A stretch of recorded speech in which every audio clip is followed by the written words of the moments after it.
Wardrobe for the Bass Tour Anglers podcast is provided by Koppel Outfitters. Go have an adventure. Visit them online at www.koppeloutfitters.com and on social media at Koppel Outfitters.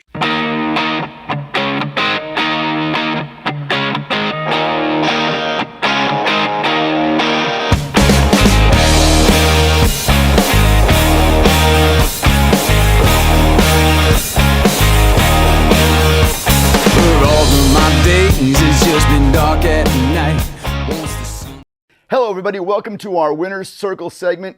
Our guest today is number 5 on the all-time Bass Money winning list. With winnings approaching $3.6 million, he has 80 top 10 finishes in 25-year career and a 10 career tour victories. He is a 19-time Bassmaster Classic qualifier. He won the Bassmaster Classic in 2009. He was the BASS Elite Series Angler of the Year in 2007. And he also just won the Major League Fishing Pro Circuit stop at Lake Okeechobee. Skeet Reese, welcome to the show. Thanks for being with us today. Hey, my pleasure. Thanks for having me on. It's good to see you back up there.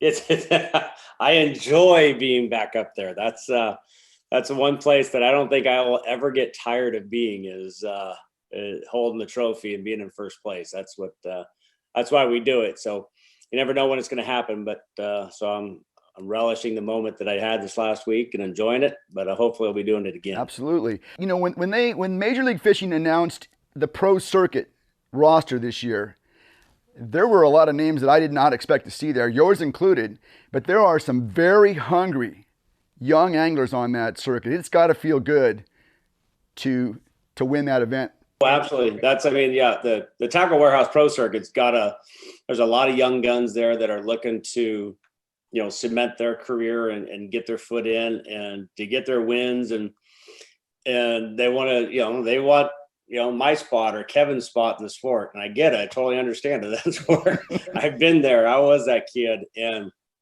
so there's some good talent out there that is really working hard to, just to get the top of the sport. It's a much different space than it was 10 years ago. For myself, I know, my desire is no different than it was, 10 years ago, 20 years ago. I still want to win. And I'm physically, mentally, everything's in place right now I feel good on the water. So I'm hoping that I'll keep them young guys at bay for a while and keep them in check. I tell you what, for us old guys that were watching last Sunday, I know at least one guy was fist pumping every time you put one of those fish on the boat. Hey, with your background on the California Delta, do you feel like Okeechobee set up pretty well for you? Does that work pretty well, that cross? I think so. I'm a NorCal guy, so Clear Lake and the Delta is where I cut my teeth in tournament fishing growing up.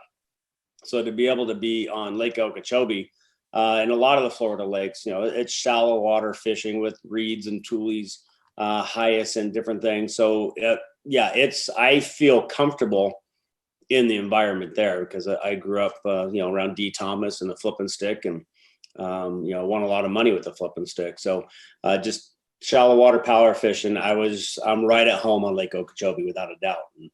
But to win on that lake it's a feat because it's such a big lake. To find one little sweet spot or have something doing that's different than what 162 other guys are doing, plus all the recreational fishermen and the guides out there.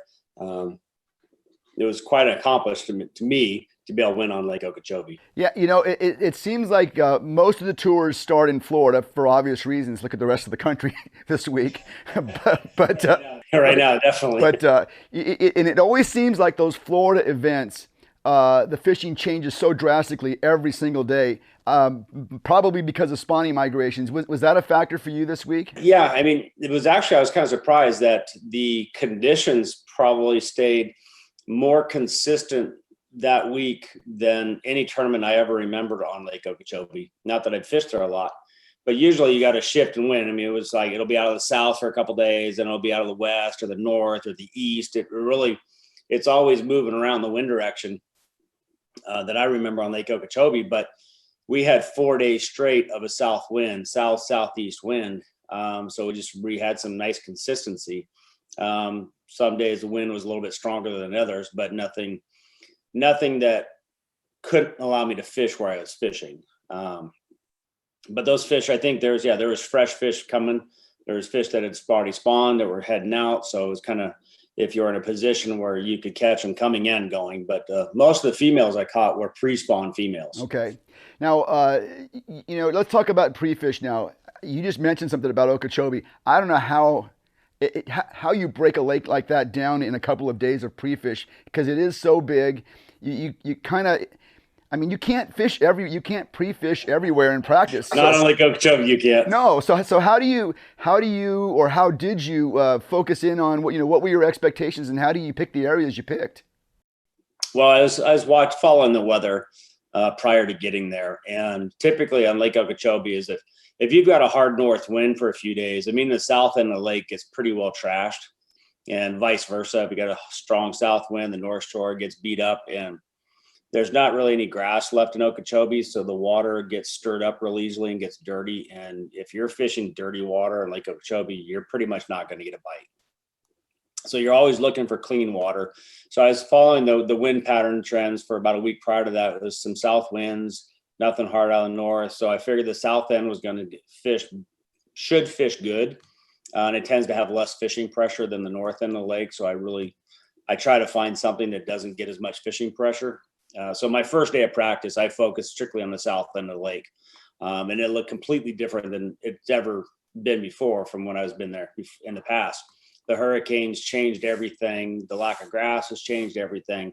So, I had waypoints that were down in the south end of the lake from years past that they're just out in the middle of the lake now. There's nothing there. There's no reeds, there's no tulies, no nothing. It's like I caught a bass a mile out there in the lake on just solid reeds and stuff, and it's gone.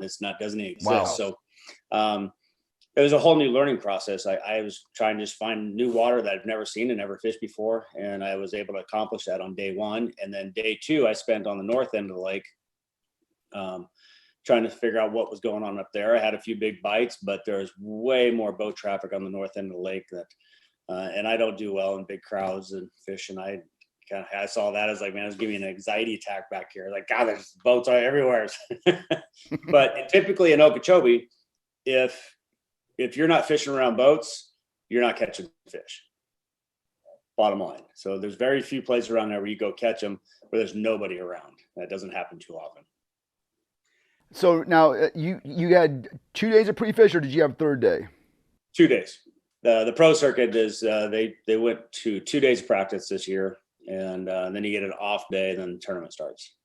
Okay, then. So you had 2 days of pre-fishing. Did you feel like you had learned enough to? Did you think that you had the fish to win? Oh, absolutely not. Yeah. No. I felt like I found a couple areas down the south end where I get bites. Not that I was going to, I caught a couple 4-pounders in practice first day, but everything else is basically 2-pound fish. And then I spent the day up north, and I actually had bigger bites up north, just not as many bites and a lot more boat traffic. So I figured I'd start south on the first day of tournament. If the bite wasn't happening and the wind wasn't really blowing, I could just, I could run north. It's, basically a 35 mile run to get to the north end of the lake. So I could have adjusted as needed, but fortunately I was starting to catch fish pretty early on in the day on day one, and I didn't have to. And then as the tournament progressed, we started getting some stronger south winds, which I knew would wipe out the areas that I was fishing up north in practice where I had some good bites. And I didn't feel comfortable like I was going to be able to go up there and catch them with, 10 to 15 mile an hour wind. Probably meant there was 3 and 4 footers rolling into stuff that I may have been catching on in practice. Yeah, no fun there. No. Koppel Outfitters specializes in adventure gear.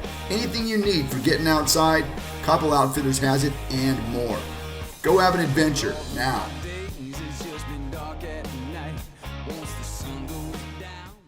We're talking to Skeet Reese. He is the winner of the first Major League Fishing Pro Circuit event at Lake Okeechobee this season.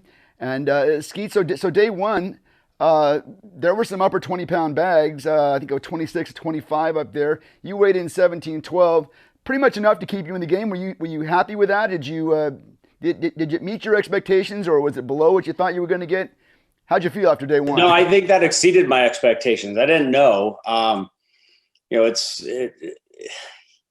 looking at, I just wanted to survive. I didn't feel like I found anything great, but anything 12 pounds or better keeps you in check contention.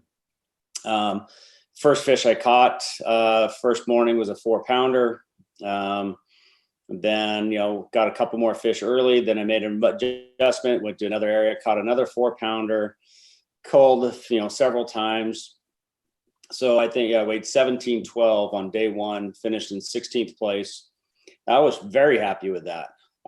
Just because you never know what you're going to get out of Okeechobee. Yeah, I'd love to be sitting on a 25-pound bag, but the bottom line is I was still in it, and that's all I cared about. As long as you say I got a chance, and I'm in, and I had a chance. Absolutely.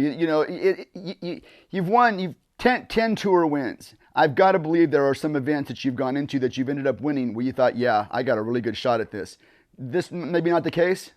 Definitely not the case. I think for me, I look at my different wins, in my career, and some of them were strategic. Some of them I felt like I had an opportunity and I was able to execute and everything worked flawlessly. But I also have other tournaments I won where things just progressed and I just adapted and adjusted as the tournament was going on. And things just unfolded the way that you want them to unfold.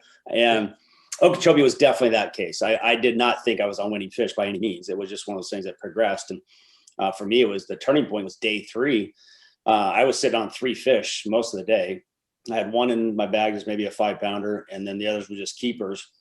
And I was really struggling to get bites on day 3. And I made a little adjustment in the last half hour of the day. And I lost one, caught one, lost one, caught a 4-pounder, caught another one, cold one, and then my day was done.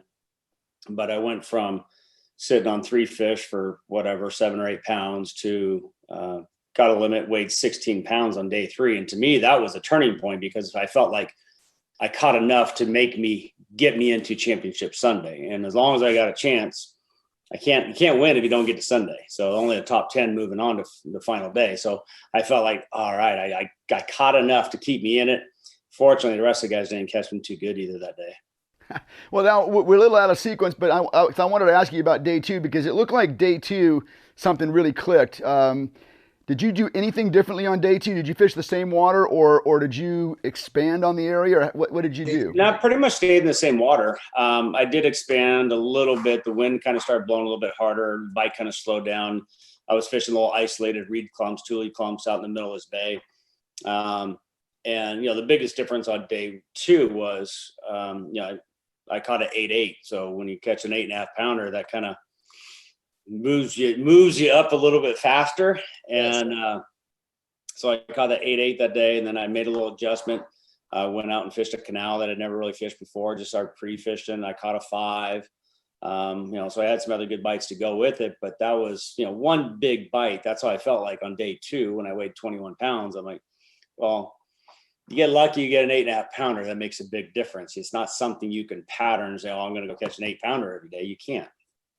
So I didn't know if I just got lucky and caught an 8 pounder. Like, well, I'm still in it. That was great. I think I moved up to, I don't know, it was 2nd or 3rd place after day 2. But it was day 3. It was like where I felt like, well, catching an 8 pounder helped. Day 3, just getting my limit at the end of the day, kind of was like, all right, I survived.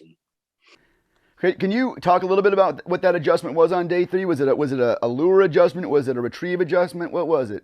No, it was really just kind of just changed location a little bit. Where I'd caught most of my weight.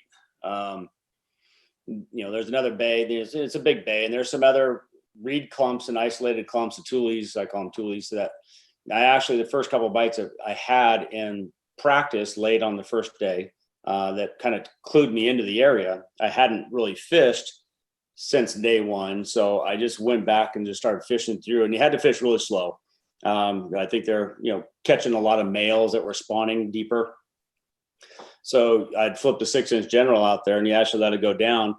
Only the big ones would hit it on the fall. All the rest of the bites, so you have to get down there and you'd have to hop it 3, 4, 5 times before you get the bite. So if you just flipped in and just thought, jig it once or twice, didn't get a bite, you pull it out, well, you missed the bite. So You had to get it down there and just work a little bit further. So for me, it was just moving and expanding on the water on day 3, late in day 3, that kind of opened my mind up to like, oh, there's more fish around than I've fished for. So, which led me to day 4. I started in the area where I finished day 3 and just kind of expanded from there. Okay, well now day 4, it all came together for you, but after listening to the way you're talking about it, it really was more of just kind of a magic hour, right? It was a magic hour. There was, where I caught the 27 pounds, I hadn't even made a cast on all week in practice or during competition. And I spent, 7-8 hours a day in that area, and I never fished the shoreline. In the morning, there would be some shiner guide boats that were, anchored up and catching them. And then we had other competitors that would go down the shoreline in the afternoons, just running down.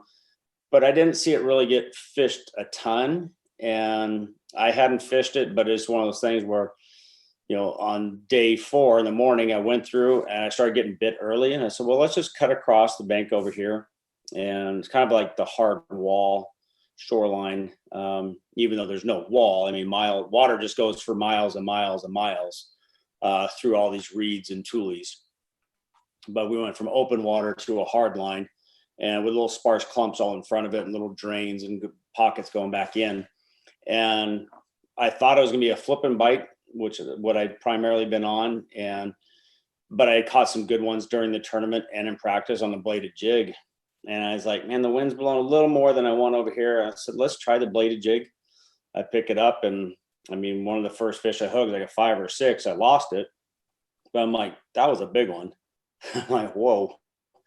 And then I caught one, and then it was back-to-back 5-pounders, and then I caught a 7, and I caught another 5, and it's like, it was an hour of just jacking big ones, which that's as fun as it gets. That was on live, and I sat there watching it, probably a good 45 minutes to an hour of that. Have you had a chance to watch that at all? No, I haven't. Oh. I lived it, but I know, but I mean, it makes for good TV. Let me tell you, man, that is really good TV. Well, that's what everybody says. It's like they don't normally have as much fun watching somebody catch fish like that, but everybody said it was so fun to watch because I was pumped up, and the fish were big, and it was like let's roll. The only thing that was really missing there were the dance moves. I guess you're not doing that anymore. Nah, we leave it with the fishing now. That's all right. That is all right. How about that key bait? That bladed bait. Is it a particular name company or anything like that? No, just a bladed jig. It's the trailer to me is one of the things that separate it. So it's a bait I designed for Berkeley. It's called the Deal. The Deal, yeah. Okay. I designed it to be a bladed jig trailer. So when, if you haven't fished it yet, you'll see that it swims completely different than anything else in the market. And since I built the bait and been using it, I've caught a lot of big ones on it. So it's a great bait. Swims good. You can swim it on a jig head. You can swim it on a weedless belly hook. You can fish it as a trailer and a buzz bait. There's lots of different things you can do for a spinner bait. But it works great as a bladed jig trailer, obviously. Something tells me that the Deal is going to be a hard bait to find in stores. Yeah, I think they might be out of stock anywhere you go right now. Oh well. Hey, several times on that live broadcast, you talked about feeling invigorated to be fishing again, and I kind of keyed into that because I know there are times in my life when I have felt I don't know if you want to call it burnout or whatever that is. Is that something that you've been going through, or what's going on? So I had I had several years, I guess, and you don't realize it. It just is something that life changes all the time. So different pressures, expectations. I've been at the very top of the sport. And, as an athlete that's been at the top, when you're not at the top, then it takes a little toll on you, and the expectations that are put on you and the expectations I put on myself. So I think I had several years in there where I kind of sunk myself into a hole, and I really didn't realize I was battling depression. and I wasn't having fun. I wasn't wanting to fish. I didn't enjoy fishing. Um, I mean, during competition, it was always a great distraction. You catch them, it's fun, but I didn't enjoy the process of catching them like I did. Um, just all the pressures and expectations of it. So, fortunately for me, I guess I got to a point where I became aware that I wasn't happy, and I was struggling to find positivity in much out there. And then, so I started seeking some help, and, from therapists, used several different ones, from sports psychologists to mental health, and every one of them helps in some way. So I learned a lot about myself in the process.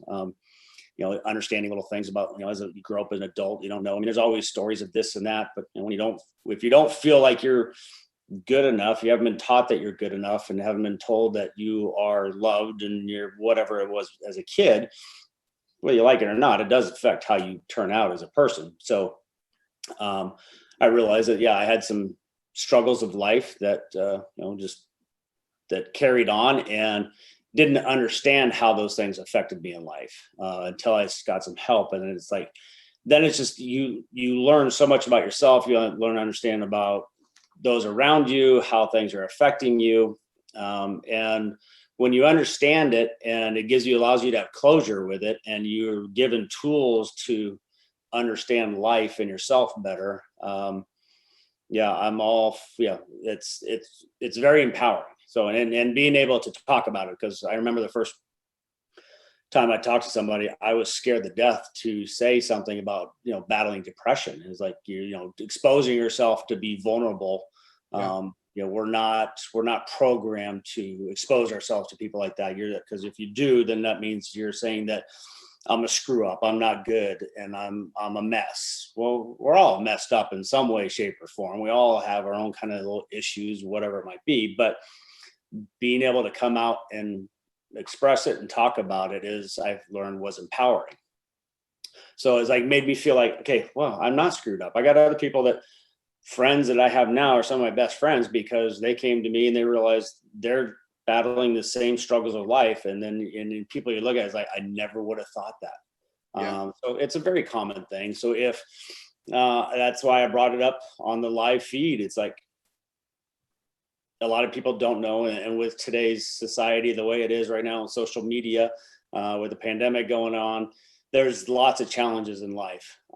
So I know that there's a lot of people struggling out there that, and they don't know they're struggling, or they don't know how to handle it. And so I just wanted to say something about it. Like, hey, the best thing that ever happened to me was being able to go to somebody and talk about it, and learn to better myself. And now, so if I can inspire somebody to help themselves, to get them out of there, if they're in a funk, that, let people know that you are good enough, that just because something happens in your life, it doesn't define who you are as a person.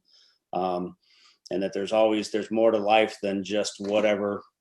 Just because the pandemic sucks right now doesn't mean that every other part of your life is bad. So, focus, find some positivity. And whether you wake up in the morning and it's not snowing, it's not frozen, or you get to hold hands with your wife, or whatever it might be, there's positive going on. So learning little things are just, hey, there's good in my life as well, and not focusing on all the negatives. So, I don't know if that give you any explanation or not. No, that's perfect. Skeet, the thing I took away the most from last Sunday watching that is I covered you when you were new to the sport. I remember when you were one of those guys that are trying to get you now. I remember when you were that guy, but you were that guy this past Sunday, and it was like, wow, watch out, tournament world. If this guy's fired up, everyone else is going to be fishing for second place. Well, I hope so. I know that I'll go out and I'll fish my ass off for every tournament and I'll try to fish the way I like to fish my style, and I'll adapt and adjust and change as needed. But, right now I feel good. I'm happy. I feel content inside. So if I can translate that on the water and more great success like Okeechobee, then it'd be a great season. What's up next for you? I mean, I know you've got a busy schedule this year. What are the next couple of months looking like? Oh gosh, a lot of tournaments. So we got another Tackle Warehouse Pro Circuits coming up on Smith Lake in a few weeks, and then we go back to back to Sam Rayburn for the Major League Fishing, the Bass Pro Tour. Turn around, go back to Lake Murray, South Carolina. Yeah, well, I don't know where this will be the busiest tournament schedule I've probably had in my career, really. Hey, wanted to ask you a question on that. How do you like the every fish counts format compared to the Big Five fish format? It's a different monkey, isn't it? It is totally different. But what I've realized, I've come to the conclusion now, is that it doesn't. Bottom line is, you still just got to go catch them. Yeah. So if you catch them and you figure the bite out, then it doesn't matter what format you're in, you're going to win. Because even on the Bass Pro Tour, even though every fish counts, you still got to catch big ones to win. You look at every winner last year, they caught big ones. Yeah. So you're catching big ones, you're catching little ones. Whoever figures out the best bite wins. The 5 fish limit is, you can fish for less bites, but I also know that on that final day, I probably caught more fish than anybody, even 2-pounders and 3-pounders. So when you figure out the bite, you figure out the bite. That's plain and simple. The mindset, I do love the Bass Pro Tour having actual real-time leaderboards and knowing where you stand against your competitors, because it allows you, it's part of the process. It's no different than a football game. You're in fourth quarter, you're down by 24 points. What are you going to do? Well, what the game plan you're getting your butt kicked with right now isn't working, so you better change what you're doing. So it allows you gives you information to know that either what you're doing is good or wrong. And the catch, weigh, and release. I from a conservation standpoint, there's no greater format than that right there. So you catch it, you weigh it, and you release it right there. There's no post mortality rate. The fish are released wherever you catch them on the lake. So I love that aspect of the Bass Pro Tour. All right, well, Skeet, thanks for taking some time with us today. Congratulations on a great win. I am really excited to watch what happens from this point on for you the rest of the season. Hey, thank you. Appreciate that. Me too. So I'll just keep going and casting, and hopefully I'll have some good success along the way. But until next time, hopefully you're calling me again after another W. So keep my fingers crossed. Sounds good. Thanks a lot. All right, you're welcome. You guys have a great day. Wardrobe for the Bass Tour Anglers podcast is provided by Koppel Outfitters. Go have an adventure. Visit them online at www.koppeloutfitters.com and on social media at Koppel Outfitters.